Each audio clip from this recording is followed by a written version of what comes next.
तो तेहरान की राजधानी में क्या हो रहा है, वहां की सेना कैसी तैयारी कर रही है, ये जानने के लिए दिन में समीर अब्बास ने सुमेरा से खास बातचीत भी की। आपको वो हिस्सा सुनाते हैं। तो अमेरिका ईरान में तनाव चरम पर नजर आ रहा है और आशंका इस बात की भी जताई जा रही है कि अमेरिका कहीं दोबारा ईरान पर अटैक ना कर दे।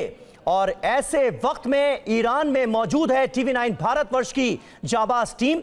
हमारी सहयोगी सुमेरा खान इस वक्त ईरान के तेहरान से हमारे साथ लाइव जुड़ चुकी हैं। सुमेरा, आप तेहरान में इस वक्त मौजूद हैं, क्या कुछ आप अपनी आंखों से देख पा रही हैं? क्योंकि ये खबरें भी सामने आई कि 40 दिनों की जंग में ईरान को अच्छा खासा नुकसान हुआ।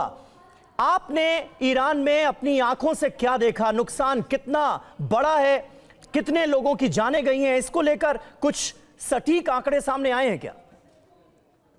समीर, हम जब तेहरान पहुंचे हैं और ईरान पहुंचे हैं, तो जो आप पहला सवाल पूछ रहे थे उसकी अहमियत यहाँ बहुत ज्यादा है। यहाँ एक लोगों के अंदर एक सेंस है। हमने यहाँ काफी अधिकारियों से बात की है, सरकार के लोगों से बात की है। उन सबका ये कहना है कि सबको ये लगता है कि कभी भी, बल्कि पिछले 2 दिन से ये लोगों को बहुत ज्यादा लग रहा है कि अमेरिका कभी भी एक बार फिर युद्ध की शुरुआत कर सकता है। तो वो डर भी है।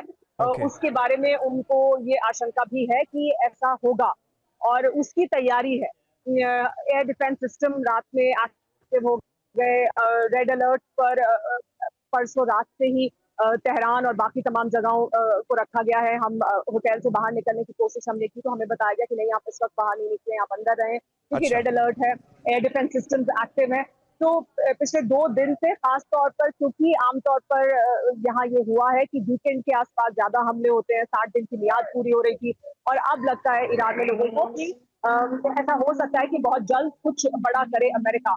पिछले 48 घंटों में जो गतिविधियां हैं वो बहुत ज्यादा बड़ी हैं, चाहे वो हॉर्मुज के आसपास का ब्लॉकेड हो उसको लेकर भी, और इस वजह से भी यहाँ तेहरान में ये आशंका है और ये उनको लगता है कि ऐसा हो सकता है और उसके चांसेस बहुत ज्यादा हैं। कल हमारी कुछ लोगों से मुलाकात हुई तो उनका यही कहना था कि देखिए, यहाँ जो स्थिति है यानी ईरान और अमेरिका के बीच, वो कुछ कुछ घंटों में बदल रही है। तो जब कल शाम हम उनसे बात कर रहे थे तो उनका ये कहना था कि अभी अभी हम, अगर मैंने उनसे पूछा ये सवाल कि आपको क्या लगता है कितना इमिनेंट है ये थ्रेट कि अमेरिका एक बार फिर आप पर हमला करेगा और उसके लिए आप कितना तैयार है, तो उन्होंने कहा हम तैयार हैं। हमारे जो सैनिक हैं उनकी उंगलियां ट्रिगर पर हैं, जो वो हमेशा से कहते रहे, और हमारी सेना पूरी तरह से तैयार है किसी भी तरह का हमला होगा उसका जवाब देने के लिए। लेकिन अभी कुछ घंटों में जो डेवलपमेंट हुए, पिछले 1-2 घंटे में, जो कांग्रेस में हुआ, जो अमेरिका में हुआ, उसे ऐसा लगता है कि 50 to 60% चांसेस है कि अमेरिका हमला करे। लेकिन ये जो स्थिति है वो हर थोड़ी देर में बदल रही है। खासतौर पर हॉर्मुज के आसपास जो इलाका है जहां ब्लॉकेड है, वहां पर जो गतिविधियां हैं, उनका ये कहना था जो हो रहा है वहां पर इस वक्त अमेरिका द्वारा, उसकी वजह से ये आशंका उनको और ज्यादा है। आपने सुमेरा हॉर्मुज स्ट्रेट का जिक्र किया। अभी हम देख ये रहे हैं कि ईरान की तरफ से एक प्रपोजल, जिसे कहा जा रहा है कि मुश्तबा खामनेई की सहमति के बाद डोनाल्ड ट्रंप के पास भेजा गया है। डोनाल्ड ट्रंप कह रहे हैं कि हम इसको रिव्यू कर रहे हैं, प्रस्ताव की समीक्षा की जा रही है। लेकिन जो उनका रुख नजर आ रहा है वो यही है कि यूरेनियम के मुद्दे पर वो पूरी तरह से अड़े हुए हैं, उससे कोई समझौता करने के मूड में ईरान भी नजर नहीं आ रहा है। तो ऐसे माहौल में जंग के लिए, मतलब युद्ध 2.0 के लिए, वो कन्विक्शन भी ईरान के अंदर नजर आ रहा है क्या कि ठीक है, हम मानेंगे नहीं भले ही जंग ही क्यों ना हो जाए? बिल्कुल समीर, देखिए, एक तरह का कॉन्फिडेंस दिखाई देता है जब आप यहाँ लोगों से बात करें जो अधिकारी हैं या जो सरकार का हिस्सा है या जो थिंक टैंक हैं, उनको उनके अंदर एक तरह का कॉन्फिडेंस लगता है कि देखिए, हम कुछ नॉन निगोशिएबल हैं, हम उनसे पीछे नहीं हटेंगे। और इस वजह से वो इस बात के लिए तैयार है कि फिर इसका कोई भी नतीजा हो, हम उसको भुगतने के लिए तैयार हैं। हम युद्ध नहीं चाहते हैं, लेकिन अगर इस तरह की स्थिति बनेगी तो हम जवाब उसी तरह से देंगे जैसे हमने पहले दिया।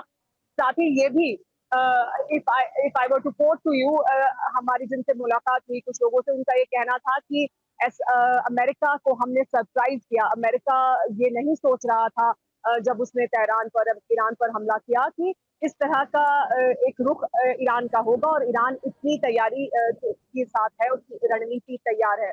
लेकिन अब अगर दोबारा ऐसा होता है तो हमारे पास और भी सरप्राइजेस हैं अमेरिका के लिए, जो उसे वाकई सरप्राइज करेंगे।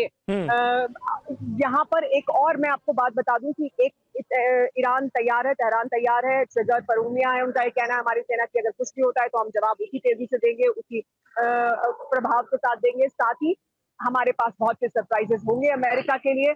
एक और बहुत अहम बात जो उनका ये कहना है कि हम बातचीत हमेशा करने के लिए तैयार थे।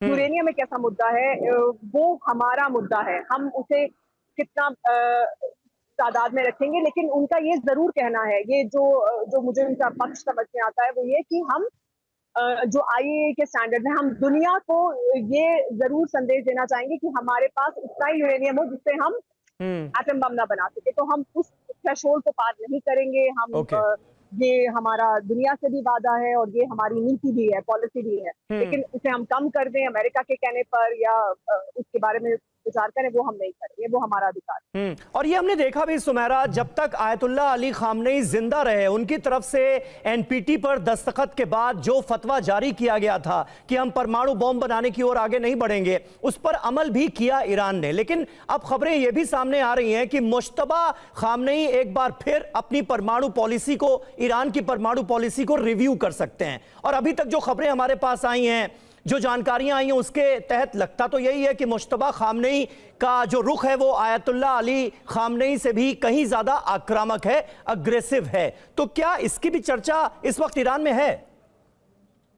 देखिए समीर, अभी तक ये जरूर है कि उनका आक्रामक रुख है और वो बहुत स्पष्ट दिखाई दे रहे हैं। हाँ। यानी उन्होंने जो भी बातें रखी हैं अपनी, जो उन्होंने संदेश भी दिया लोगों को 2 दिन पहले, उसमें भी जो उन्होंने अमेरिका के सामने प्रपोजल भेजा है उसमें भी ये तमाम जो उनके पॉइंट्स हैं वो बहुत क्लियर हैं। तो